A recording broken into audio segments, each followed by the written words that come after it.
दोस्तों, एक 20 साल का नौजवान लड़का पैसा कमाने के लिए बिहार से मुंबई जाता है। वहां जाने के बाद बड़े बड़े घरों का दरवाजा खटखटाता है और उन सभी से काम मांगता है। तभी दोस्तों एक दिन एक 35 साल की महिला की नजर उस लड़के पर पड़ जाती है और वो महिला उसको अपने पास बुलाती है और उससे कहती है कि बेटा, तुम क्या क्या काम कर सकते हो। तब दोस्तों वो लड़का कहता है कि मैडम, मैं कुछ भी कर सकता हूं। तब दोस्तों वो महिला उससे कहती है कि कुछ भी कर सकते हो, मतलब क्या है, तुम कहना क्या चाहते हो। तब दोस्तों वो लड़का कहता है ना कि मैडम, मैं सब कुछ कर सकता हूं, आप जो कहेंगी मैं वो काम कर सकता हूं। अब दोस्तों वो महिला पहले तो उस लड़के को ऊपर से लेकर नीचे तक निहारती है, देखती रहती है और फिर उस लड़के को अपने घर पर काम करने के लिए रख लेती है। अब दोस्तों वो लड़का मुंबई में जैसा काम ढूंढ रहा था, ठीक वैसा ही उसको काम वहां पर मिल जाता है। लेकिन दोस्तों एक दिन उस महिला का भयानक रूप उस लड़के के सामने आता है, जिसको देखकर वो लड़का रात के 11 बजे बहुत ज्यादा डर जाता है, जिसकी वो कभी कल्पना भी नहीं किया था। दोस्तों सच में ये बहुत ही रोमांटिक कहानी है, बहुत ही शानदार कहानी है। आइए जानते हैं पूरी कहानी इस वीडियो में। लेकिन दोस्तों वीडियो में आगे बढ़ने से पहले वही आप लोगों से छोटा सा रिक्वेस्ट है कि अगर आप लोग हमारे चैनल पर पहली बार विजिट किए हैं तो दोस्तों चैनल को सब्सक्राइब कर लीजिए और वीडियो को लाइक कर दीजिए, ताकि जो मेरा हौसला है वो और भी ज्यादा बढ़ता रहे और भी ज्यादा इंटरेस्टिंग कहानियां ऐसे ही मैं आप लोग को सुनाता रहूं। दोस्तों वीडियो स्टार्ट करने से पहले आप सभी लोगों को मेरी तरफ से हैप्पी न्यू ईयर। और दोस्तों ये कहानी शुरू होती है बिहार के दरभंगा जिले से। दोस्तों एक लड़का होता है जिसका नाम साहिल होता है और साहिल की उम्र लगभग 20 साल की होती है। और दोस्तों उसके दो छोटे छोटे भाई बहन थे और जो साहिल था वो अपने घर में सबसे बड़ा लड़का था। लेकिन उसके माता पिता बहुत गरीब थे और जब घर की जिम्मेदारी उसके ऊपर आने लगती है, उसके कंधों पर आने लगती है, तो दोस्तों साहिल 10वीं तक पढ़ाई करता है। उसके बाद पढ़ाई वो छोड़ देता है और फिर अपने दोस्तों के साथ मुंबई में नौकरी करने के लिए चला जाता है।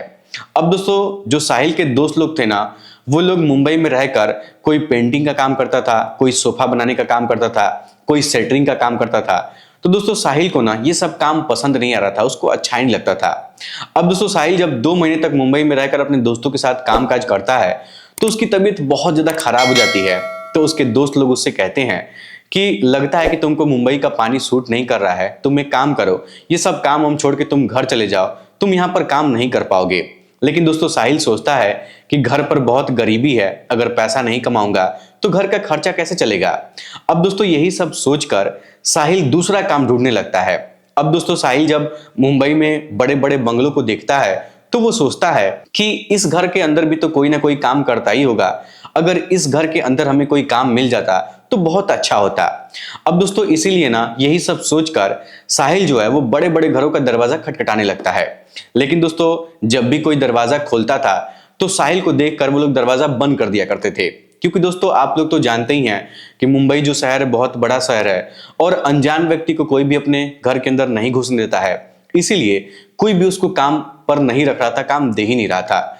तभी दोस्तों साहिल इधर उधर भटकते भटकते एक दरवाजे पर पहुंचता है और बाहर खड़ा होकर दरवाजे का घंटी बजाने लगता है। तभी दोस्तों पीछे से उस घर की जो मालकिन है वो आ जाती हैं, अपने कार से आती हैं और उनकी जो उम्र थी लगभग 35 साल के आसपास थी। और दोस्तों उस महिला का नाम कल्पना यादव होता है। दोस्तों कल्पना जैसे ही अपने दरवाजे पर गाड़ी रोकती है तो साहिल को दरवाजा बजाते हुए देख लेती है, तो साहिल को अपने पास बुलाती है। तो दोस्तों जो साहिल था ना वो बहुत ज्यादा डर जाता है। लेकिन फिर कल्पना उससे पूछती है कि तुम कौन हो और दरवाजा क्यों खटखटा रहे थे। तब दोस्तों साहिल उससे कहता है कि मैडम कुछ नहीं, मैं तो बस ऐसे ही यहाँ पर आया था। तब दोस्तों कल्पना उससे कहती है कि नहीं नहीं, तुम कहीं चोर तो नहीं हो।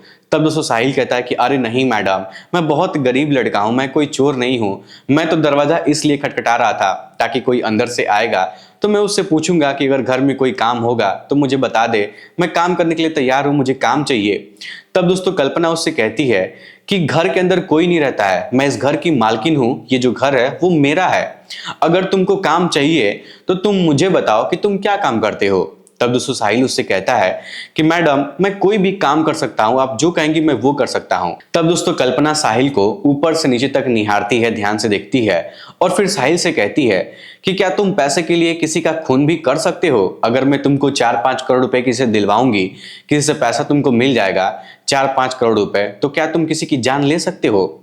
अब दोस्तों ये बात सुनकर जो साहिल था ना, उसका हाथ एकदम से कांपने लगता है और साहिल कहता है कि मैडम आप रहने दीजिए, मुझे आपके घर में कोई काम नहीं चाहिए। दोस्तों जो साहिल था ना, वो बहुत ज़्यादा डर जाता है और साहिल कल्पना से कहता है कि मैडम मैं पैसे के लिए किसी की जान नहीं ले सकता हूं, आप कहेंगी तो मैं आपके घर का काम कर सकता हूं, लेकिन ये सब मेरे माँ बाप नहीं सिखाए हैं, मैं ये सब नहीं कर सकता हूं।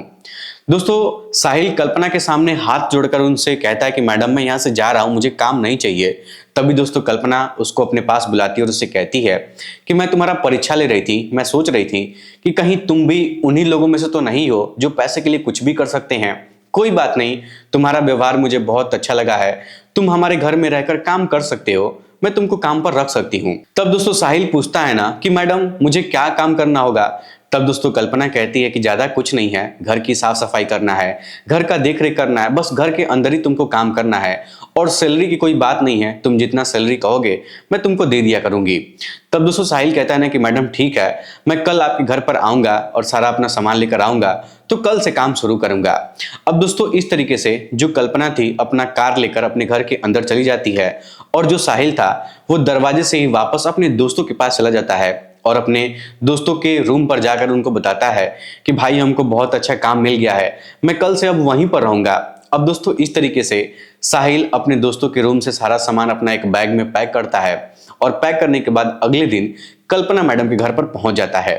दोस्तों साहिल जब कल्पना के घर पर आता है तो देखता है कि जो कल्पना का घर है वो बहुत आलीशान है, बहुत बड़ा है और घर के अंदर वो अकेली बैठी हुई थी, उसके अलावा घर में और कोई भी नहीं था। अब दोस्तों इस तरीके से साहिल जब पूरे घर को देखता है तो घर दिखने में ऐसा लग रहा था जैसे कई महीने से घर की साफ सफाई नहीं हुई थी। तो दोस्तों साहिल ना सुबह से लेकर शाम तक घर की साफ सफाई करता है और जब शाम हो जाती है तब दोस्तों कल्पना मैडम साहिल से कहती हैं कि साहिल तुम खाना भी बना लेते हो? तब दोस्तों साहिल कहता है कि नहीं मैडम, मुझे खाना बनाना तो नहीं आता है, लेकिन मैं खाना बनाना अभी सीख रहा हूं और जल्दी मैं सीख जाऊंगा। तब दोस्तों कल्पना मैडम कहती हैं कि कोई बात नहीं है, तुम मेरे साथ किचन में चलो, मैं खाना बनाती हूँ और तुम देखते रहना, मैं तुमको सब कुछ सिखाती रहूंगी, बताती रहूंगी, तुमको भी अच्छा लगेगा, तुम जल्दी सीख जाओगे। अब दोस्तों साहिल कल्पना के साथ किचन में चला जाता है और जब कल्पना उसको एक एक चीज के बारे में समझाने लगती है, बताने लगती है, तो साहिल को बहुत मजा आने लगता है। दोस्तों साहिल कल्पना के साथ एकदम से घुल मिल जाता है क्योंकि दोस्तों उसको वहां पर एक बहुत बड़ा बंगला मिल गया था काम करने के लिए, आलीशान घर मिल गया था, उसमें रहने के लिए उसको इजाजत मिल गई थी, तो उसको किसी चीज की कमी नहीं थी। वो बहुत यही सब सोचकर खुश महसूस हो रहा था, उसको खुशी महसूस हो रही थी। अब दोस्तों इस तरीके से जब खाना बन जाता है तो दोनों लोग बैठकर खाना पीना खाते हैं। तभी दोस्तों साहिल कल्पना से पूछता है कि मैडम इस घर में आपके सिवा और कोई नहीं रहता है क्या? तब दोस्तों कल्पना उससे कहती है कि नहीं साहिल, इस घर में मैं अकेली ही रहती हूँ, मेरा कोई भी नहीं है। तब दोस्तों साहिल पूछता है कि क्यों मैडम? तब दोस्तों कल्पना कहती हैं कि मेरी किस्मत ही ऐसी है, मेरी जिंदगी में जो भी आता है वो मुझे छोड़कर चला जाता है और देखना एक दिन तुम भी मुझे छोड़कर चले जाओगे। अब दोस्तों इस बात को सुनकर साहिल थोड़ा सा हैरान हो जाता है और फिर बोलता है कि मैडम आप ऐसा क्यों बोल रही हैं? तब दोस्तों कल्पना उससे कहती हैं कि देखो साहिल, मुझे एक बीमारी है और वो बीमारी अक्सर रात को उभर जाती है, मैं बहुत परेशान हो जाती हूँ, इसीलिए लोग मुझसे परेशान होकर मेरा घर छोड़कर चले जाते हैं। अब दोस्तों साहिल जब ये बात सुनता है तो वो बहुत सोच में पड़ जाता है कि भाई आखिर ऐसी कौन सी बीमारी है जिसकी वजह से घर के सभी सदस्य लोग इनको छोड़कर चले जाते हैं। लेकिन दोस्तों वो कुछ बोलता नहीं है और फिर दोनों लोग बैठकर वहां पर खाना पीना खाते हैं और जब रात होती है तो कल्पना साहिल से कहती है कि तुम एक काम करो, तुम मेरे बिस्तर के बगल में एक चारपाई बिछाकर यहीं पर तुम भी सो जाओ, मुझे अच्छा लगेगा। तब दोस्तों साहिल कहता है ना कि मैडम मैं आपके कमरे में इस तरीके से सोऊंगा तो कोई मेरे बारे में क्या सोचेगा और आपके बारे में क्या सोचेगा? तब दोस्तों कल्पना कहती है कि हमारे घर के अंदर कोई नहीं रहता है तो कोई सोचेगा क्या? चलो कोई बात नहीं है, अगर तुमको मेरे साथ सोना अच्छा नहीं लग रहा है तो तुम बगल वाले कमरे में सो जाओ। अब दोस्तों इस तरीके से कल्पना जो थी वो अपने बेडरूम में सो जाती है और जो साहिल था वो उसके बेडरूम के बगल वाले कमरे में जाकर सो जाता है। लेकिन दोस्तों उस समय साहिल को रात को नींद नहीं आ रही थी क्योंकि वो बहुत ज्यादा खुश था कि उसको इतने बड़े घर में काम मिल गया है और काम भी कुछ है नहीं, बस साफ सफाई करना है। उसको खुशी के मारे में नींद नहीं आ रही थी। तभी दोस्तों जब रात के 1 बजते हैं तो कल्पना के कमरे से अजीब अजीब डरावनी आवाजें आने लगती हैं। तो दोस्तों जो साहिल था ना वो उठकर बैठ जाता है और कल्पना के रूम की तरफ जाने लगता है। तो धीरे धीरे जो आवाजें थी वो और भी तेज होने लगती हैं। और दोस्तों वो आवाजें कोई नॉर्मल आवाज नहीं थी, बल्कि वो बहुत ही डरावनी आवाज थी। अब दोस्तों साहिल बहुत ज्यादा सुनकर डर जाता है, लेकिन हिम्मत जुटाता है और वहीं पर डट कर खड़ा रहता है। और जब कल्पना मैडम का दरवाजा अपने लात से खोलने की कोशिश करता है, तो दोस्तों जब धक्का लगाता है ना, तो उनका दरवाजा खुला हुआ था और एक ही झटके में एक लात मारने पर दरवाजा खुल जाता है। दोस्तों साहिल जब कमरे के अंदर जाता है तो देखता है कि कल्पना मैडम के शरीर से सारा कपड़ा उतरा हुआ है, उनके बाल बिखरे हुए हैं, उनकी जो पूरी शरीर है पूरा एकदम टाइट हो चुकी है और वो अजीब अजीब सी आवाजें निकाल रही हैं, बहुत ज्यादा शरीर से अंगड़ाइयां ले रही थी। दोस्तों उस समय ना कल्पना की स्थिति ऐसी थी कि अगर कोई भी उसको उस हालत में देखता तो सच में देखते ही डर के वहां से भाग जाता। लेकिन दोस्तों साहिल जानता था कि उसके मैडम के साथ ये सब क्यों हो रहा है, इसलिए दोस्तों साहिल वहां पर हनुमान जी की तरह डटकर एकदम से खड़ा रहता है, वहां से हटता नहीं है। और दोस्तों कल्पना उसको देखती रहती है, लेकिन उसको इतना भी ख्याल नहीं रहता है कि हमारे सामने कोई खड़ा है, हमारा कपड़ा उतरा हुआ है, मैं इसको ठीक कर लूं। दोस्तों जो कल्पना थी ना, उसको थोड़ा भी होश नहीं था, उसके ऊपर कुछ और ही सवार हो गया था। तभी दोस्तों कल्पना बोलती है कि तुम कौन हो और यहाँ पर क्या कर रहे हो, और यहाँ से चले जाओ, नहीं तो मैं तुमको जिंदा नहीं छोड़ूंगी। अब दोस्तों जब साहिल ये बात सुनता है तो दोस्तों साहिल उससे कहता है ना कि ठीक है, मैं भी देखता हूं कि तुम कौन हो और तुम मेरा क्या उखाड़ लेती हो। अगर तुम्हारे अंदर इतना ही दम है तो तुम मुझे छू कर दिखाओ। अब दोस्तों जो साहिल था ना, वो एकदम से हनुमान जी की तरह डट कर वहां पर खड़ा रहता है और थोड़ा भी नहीं डरता है। तब दोस्तों कल्पना उससे कहती है कि तुमको मरने से डर नहीं लगता है, तो यहाँ पर क्या करने के लिए आया है। तब दोस्तों साहिल कहता है कि हाँ तुम सच सोच रही हो, मुझे मरने से डर नहीं लगता है और मैं सही जगह यहाँ पर आया हूं। अब दोस्तों साहिल इतना बोलने के बाद दौड़ कर कल्पना के पास जाता है और अपनी बाहों में कस कर कल्पना को ऐसे एकदम से जकड़ लेता है और फिर हनुमान चालीसा का जाप करने लगता है और कुछ मंत्र वगैरह भी पढ़ने लगता है, जाप करने लगता है। अब दोस्तों जब साहिल मंत्र पढ़ने लगता है ना, तो कल्पना का जो शरीर था वो और भी ज्यादा टूटने लगता है और भी ज्यादा वो जोर जोर से चिल्लाने लगती है, चीखने लगती है। लेकिन दोस्तों साहिल जो था ना, वो जकड़ के रखा था, हार नहीं मानता है और लगभग आधे घंटे तक कल्पना मैडम को अपने हाथों से ऐसे जकड़ कर रखता है और मंत्र पढ़ता रहता है। लेकिन आधे घंटे बाद अचानक जो मैडम का शरीर था वो एकदम से ढीला पड़ जाता है, हल्का पड़ जाता है। जब कल्पना मैडम को होश आती है तो साहिल को अपने ऊपर से जब सोया हुआ देखती तो उसको धक्का मारकर हटाती है और फिर अपना कपड़ा ठीक करने लगती है। अब दोस्तों साहिल वहां से उठकर बगल में खड़ा हो जाता है और फिर कल्पना मैडम से पूछता है कि मैडम अचानक आपको ऐसे क्या हो गया था, आप चिल्ला क्यों रही थी, आप ऐसे क्यों कर रही थी। अब दोस्तों इस बात को सुनकर जो कल्पना मैडम थी वो बहुत दा फूट फूट कर रोने लगती हैं और साहिल से कहती हैं कि साहिल यही तो मेरी बीमारी है और इसी वजह से मेरी जिंदगी एकदम से नरक बन चुकी है। मैं इस बीमारी की वजह से बहुत परेशान हूं, मुझे समझ में नहीं आता है कि ये सब मेरे साथ क्या हो रहा है। इसी के चलते मेरा जो पति था वो भी मुझे छोड़कर चला गया, घर पर मेरे साथ कोई रहने को तैयार नहीं होता है। तब दोस्तों साहिल कल्पना मैडम से कहता है ना कि मैडम मुझे सब पता है कि आपके साथ ये सब क्या हो रहा है और रात होते ही आपके साथ ऐसा क्यों होने लगता है, मुझे सब पता है। दोस्तों जो साहिल था ना, कल्पना मैडम से कहता है कि मैडम आपके ऊपर बुरी आत्मा का साया पड़ चुका है और मैं जानता हूं कि ये सब कैसे ठीक होगा। अब दोस्तों इस बात को सुनकर जो कल्पना मैडम थी वो बहुत हैरान हो जाती हैं, क्योंकि दोस्तों आज तक उनके सामने कोई भी व्यक्ति खड़ा नहीं हुआ था। जब भी उनकी बीमारी उभरती थी तो सब लोग उनको छोड़कर कमरे में भाग जाया करते थे, लेकिन जो साहिल था वो डट कर उनके सामने खड़ा था। तो कल्पना मैडम को उसके ऊपर आंख बंद करके वो भरोसा करने लगी थी, उनको भरोसा हो गया था। तभी दोस्तों कल्पना मैडम साहिल से कहती हैं कि साहिल तुम मेरे इस बीमारी के बारे में कैसे जानते हो। तब दोस्तों साहिल कहता है कि मैडम मैं तो ये सब बचपन से देखता हुआ आ रहा हूं। अब दोस्तों इस बात को सुनकर जो कल्पना मैडम थी वो थोड़ा सा चौंक जाती है, एकदम से हैरान हो जाती हैं और साहिल से कहती हैं कि साहिल तुम किसको देखे हो इस तरीके से। तब दोस्तों साहिल कल्पना मैडम से कहता है कि मैडम जी मेरा घर बिहार में है और मेरे पिताजी एक बहुत बड़े सोखा हैं। रोज सुबह सुबह हमारे दरवाजे पे 10-15 लोग ऐसे ही आ जाते हैं और मेरे पिताजी उनको ठीक करके घर वापस भेज देते हैं। जब मैं आपको ये सब करते हुए हरकत देखा था तभी मुझे समझ में आ गया था कि आपके ऊपर किसी बुरी आत्मा का साया पड़ चुका है। मैडम ये सब मैं बचपन से ही देखता आ रहा हूं, इसीलिए मुझे आपसे डर नहीं लग रहा था। मैडम आप चिंता मत करिए, आप बहुत जल्दी ठीक हो जाएंगी। अब दोस्तों कल्पना मैडम इस बात को सुनती हैं तो सुनकर और भी ज्यादा फुट फुट कर रोने लगती हैं और उनके खुशी का कोई ठिकाना नहीं होता है। कल्पना मैडम साहिल को अपने सीने से लगा लेती हैं और फुट फुट कर रोने लगती हैं। और दोस्तों उस समय ना कल्पना मैडम ये भी ध्यान नहीं देती हैं कि जो साहिल है उनका नौकर है और यहाँ पर नौकरी करने के लिए आया है।